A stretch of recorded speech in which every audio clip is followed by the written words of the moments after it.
ये है दिल्ली दर्पण। ये कोई पहला मौका नहीं है जब प्रधानमंत्री जी ने आम आदमी पार्टी के नेताओं पे रेड कराई है। जब से हमारी सरकार बनी है दिल्ली के अंदर, प्रधानमंत्री मोदी जी की पूरी कोशिश है कि किसी भी तरह से आम आदमी पार्टी को कुचल दिया जाए, ख़त्म कर दिया जाए। जैसे हमारी सरकार बनी 2015 में, 2016 में इन्होंने शुंगलू कमेटी बिठाई। शुंगलू कमेटी ने हमारी दिल्ली सरकार के तब तक जितने काम किए थे 400 फाइल मंगाई, 400 साढ़े 400 फाइलें मंगाई।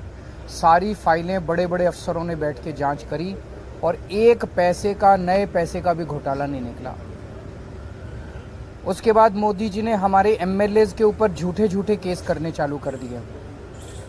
हमारे आम आदमी पार्टी के एमएलएज पे अभी तक 170 से ज़्यादा केस कर चुके हैं, 170 से ज़्यादा, और उनमें 140 से ज़्यादा केसेस में जजमेंट आ चुके हैं, जिसमें सारे जजमेंट मोदी जी के खिलाफ हैं। सारे जजमेंट हमारे पक्ष में आए हैं कि झूठा केस किया गया हमारे एमएलए के खिलाफ, झूठी एफआईआर की गई, झूठी गिरफ्तारी की गई, गलत गिरफ्तारी की गई। उसके बाद इन्होंने पिछले 2 साल से हमारे मंत्रियों को और सीनियर नेताओं को अब गिरफ्तार करना चालू किया। इन्होंने सत्येंद्र जैन को गिरफ्तार किया, इन्होंने मनीष सिसोदिया को गिरफ्तार किया, इन्होंने संजय सिंह को गिरफ्तार किया, इन्होंने कल अमानतुल्लाह खान के यहाँ ईडी की रेड की। मामला चूँकि कोर्ट में है, मैं सब जुडिस है, मैं ज़्यादा नहीं बोलूँगा, लेकिन अगर आपने मनीष सिसोदिया के केस में पिछले हफ्ते सुप्रीम कोर्ट में जो सुनवाई हुई, अगर आपने वो सुनवाई सुनी हो, तो जिस तरह से जज बार बार उनसे एक ही सवाल पूछ रहे थे कि कोई तो सबूत दो, कोई तो सबूत दो, इन लोगों के पास एक भी सबूत नहीं था मनीष सिसोदिया के खिलाफ। तो इसका मतलब सारे के सारे केसेस झूठे किए जा रहे हैं।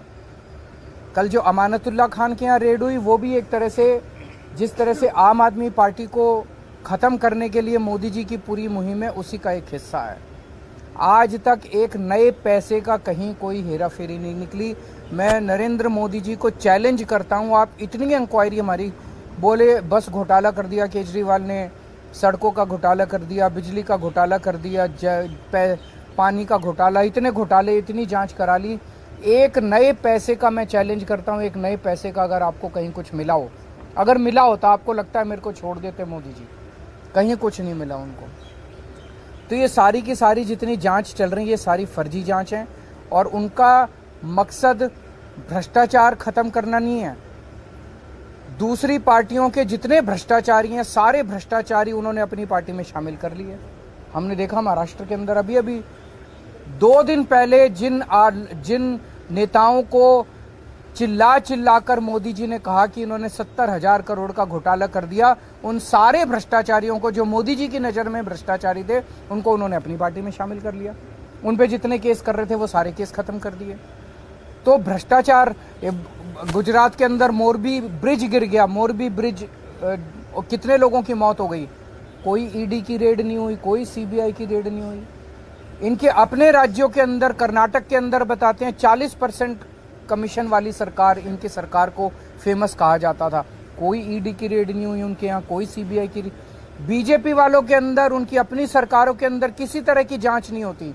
अभी सीएजी की रिपोर्ट आई है, उसने इतने सारे इनके घोटाले निकाले हैं, कोई सीबीआई की रेड नहीं होती, कोई ईडी की रेड नहीं होती। बताते हैं ये अपने दोस्तों के इन्होंने अरबों रुपए के लोन माफ कर दिए, कोई ईडी की। तो भ्रष्टाचार खत्म करना इनका मकसद नहीं है, इनका केवल और केवल मकसद है विपक्ष के लोगों को किसी भी तरह से तंग करना। बहुत ज्यादा अहंकार हो गया मोदी जी को। आप टीवी पे देखते हैं जिस तरह से वो चलते हैं, उनकी चाल में अहंकार नजर आता है, उनकी जुबान में अहंकार नजर आता है, उनकी बातचीत करने में अहंकार नजर आता है। जिस तरह से वो अब किसी इंसान को इंसान नहीं समझते।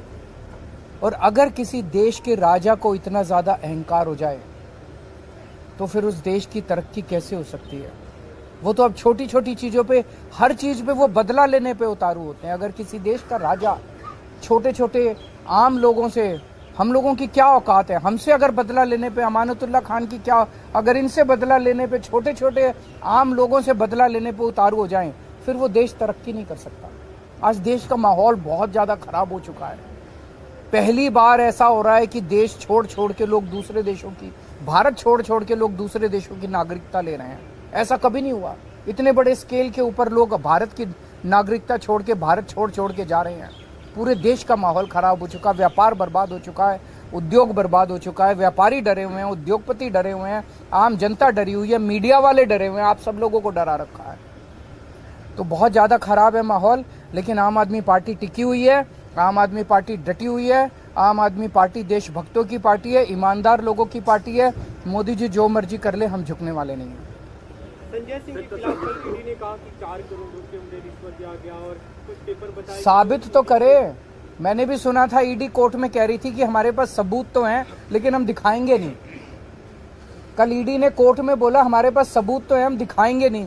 तो अगर कोर्ट को ही सबूत नहीं दिखाओगे तो किसको दिखाओगे? अपने घर में रखोगे क्या सबूत? सर संजय सिंह ने कोर्ट को कहा कि उनकी सुरक्षा को लेकर कई सारे कंसर्न है। ये भी कहा कि एनकाउंटर किया जा सकता है उनका, तो उसकी जिम्मेदारी कौन लेगा? तो मैं उम्मीद करता हूं कि कोर्ट इस बारे में वो लेगा और उसके ऊपर उचित कदम उठाएगा। सर कल इनके यहाँ रेड हुई है, तो क्या मामला बताया या क्या निकला है कुछ? देखिए, मेरे यहाँ जो कल रेड हुई है तो हमने उनसे ये पूछा कि भाई ये बताओ आप किस एफआईआर के तहत मेरे पास आए हैं। तो उन्होंने कहा कि साहब 2016 में एक एफआईआर की थी सीबीआई ने, हम उस मसले में आए हैं। तो जो सीबीआई ने एफआईआर की थी वो ऑलरेडी कोर्ट के अंदर चल रही है, चार्जशीट उसमें सबमिट हो गई है, मैं उसमें बेल पर हूँ। फिर बोले कि वो एसीबी वाली थी, तो मैंने कहा भाई वो भी कोर्ट चल रहा है, वो भी चार्जशीट सबमिट नहीं हो, लेकिन उस पर भी मैं बेल पर हूँ। आप जिस रिक्रूटमेंट की बात कर रहे हो उसमें तो कहीं करप्शन है ही नहीं। इरेगुलरिटीज़ हो सकती है, इलीगलिटी कहीं नहीं है। किसी एक आदमी का ये चार्ज नहीं है कि पैसे लिए गए या पैसे दिए गए या हमने निकाल कर दिया। और जो कोर्ट का जजमेंट है, पीछे जब मैं बेल पर जब मेरी बेल हुई थी एसीबी वाले केस में, तो उसमें सीधा जज साहब ने सारी चीज़ें खोल कर कही थी कि कहीं करप्शन नहीं हुआ, आप कहीं सबूत नहीं दे पाए, कहीं आप वक्फ बोर्ड को कहीं नुकसान नहीं हुआ, सरकार का पैसे का कहीं लॉस नहीं हुआ, तो फिर आप क्यों गिरफ्तार करके लाए हो? तो इसलिए, और इनके तमाम केसेस, जितने केसेस एफआईआर, जितने केसेस में इन पर मुकदमात थे, वो सारे केसेस ख़त्म हो गए। तो ऐसा भी कहीं से नहीं लगता कि ये मुस्तकिल कोर्ट के अंदर आते हैं, डेटों पे आते हैं, तो ऐसा भी नहीं लगता कि ये सबूतों के साथ छेड़छाड़ करेंगे। तो मैंने उनसे यही कहा कि भाई जिन मुकदमात में आप आए हो वहाँ तो कहीं पैसे का लेन देन है ही नहीं, पैसे का मसला है नहीं, तो फिर पीएमएलए कैसे बनता है? तो उन्होंने कोई मुझे एफआईआर नहीं दिखाई, सिर्फ ये कहा था कि हम तो सर्च करने आए हैं और 2016 का कोई केस है। तो 2016 का जो केस है वो नागपाल साहब के हैं, जो 17 तारीख को उसमें हियरिंग है, उसमें मैं पहले से जो हूँ बेल पर हूँ और वो चल रहा है। और वहाँ ये खुद नहीं जम पा रहे हैं, कुछ बता नहीं पा रहे हैं, वहाँ कुछ दिखा नहीं पा रहे हैं।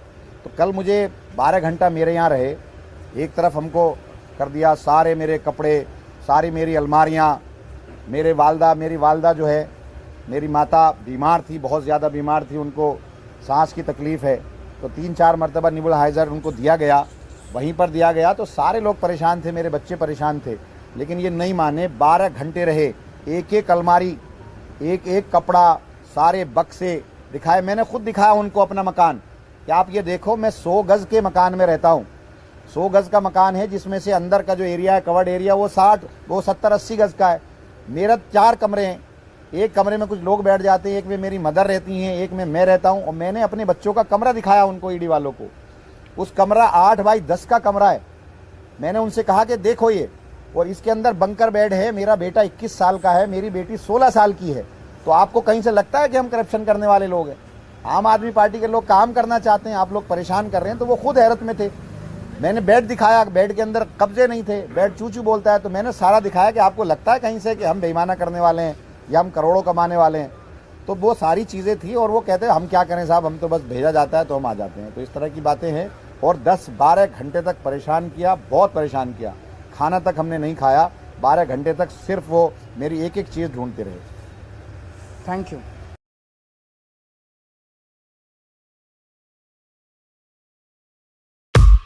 लेटेस्ट खबरों के लिए सब्सक्राइब करें हमारा YouTube चैनल या फिर लॉग ऑन करें www.delhidarpantv.com। खबरों की कवरेज और विज्ञापनों के लिए संपर्क करें।